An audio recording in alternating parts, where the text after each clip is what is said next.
Umapaw na sa kalsada ang tubig ng Laguna de Bay sa bayan ng Cabuyao kaninang alauna ng hapon.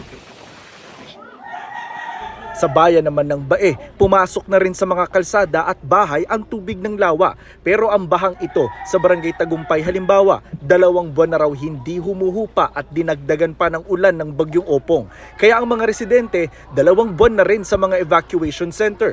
Ang mister nga ni Nanay Marisa, sa loob na mismo ng evacuation center binawian ng buhay nito lang September 15. Inatake raw sa puso si Tatay Teodoro, 59 years old, matapos 3 beses na magpalipat-lipat ng evacuation center sa Bai. Diyan siya inabot. Atake na puso. Pagod na po siya kalilipat. Sabi ko wala tayong magawa. Kasi kung hindi man kami lilipat, baka naman po kami ang manudo sa aming bahay. Si Lola Corazon naman, inabutan naming may dahon sa noo dahil wala raw pambiling gamot. Tinamaan na raw kasi siya ng lagnat na posible raw dahil din sa kakalipat-lipat ng evacuation center. Ayaw ko naman magpa-confine, ayaw ko talaga na akong bahala na. Wag na sana palipat-lipat pa kami kay kahirap. Sana naman tulungan naman kami. Di na namin maintindihan kung anong gagawin. Sabi ng kapitan ng barangay, nagpalipat-lipat ang mga evacuee dahil ang ibang evacuation center kung hindi inaabot ng ulan at baha ay ginamit na muli bilang mga classroom. Ngayon, unti-unti na ring umaangat ang tubig sa nilipatan nilang eskwelahan. Ito po galing din sa lawa. Pero konti na lang, papasok na sa school. Kaya anong mangyayari sa mga evacuee? Mapipilitan ho ako na dalhin ho sila sa mataas na lugar, diyan nga po sa Galvez. Kasi Lilipat sila. Lilipat ko po, sir. Ang ilang bata rito inaalipungan na sa tagal ng nakababad sa baha.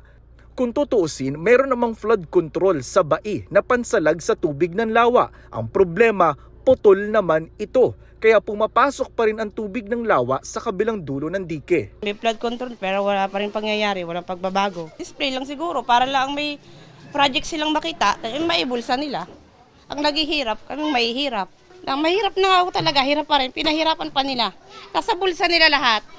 Sabi ng LGU, hindi ipinaalam sa kanila ang mga ganitong flood control project na itinayo raw rito ng DPWH at ng mga private contractor. Hindi naman namin alam yung mga tiki na yan.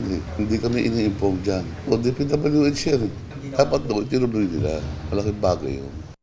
Sabi ni Mayor, masyado nang mababaw ang lawa kaya mabilis na umaangat ang tubig. Ang kailangan namin dito ay hindi bad and solution. Pero dredging, malaking bagay yun. Matagal na ng mga may sentimiento ng mga mayor yan.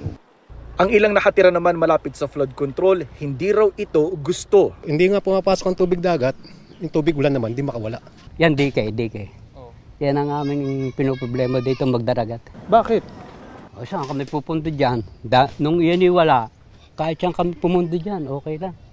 Galit na ang ilang residente ng Bai sa tila paulit-ulit na lang daw na baha rito taon-taon, lalo ngayong pumutok ang kontrobersya sa mga flood control project ng gobyerno.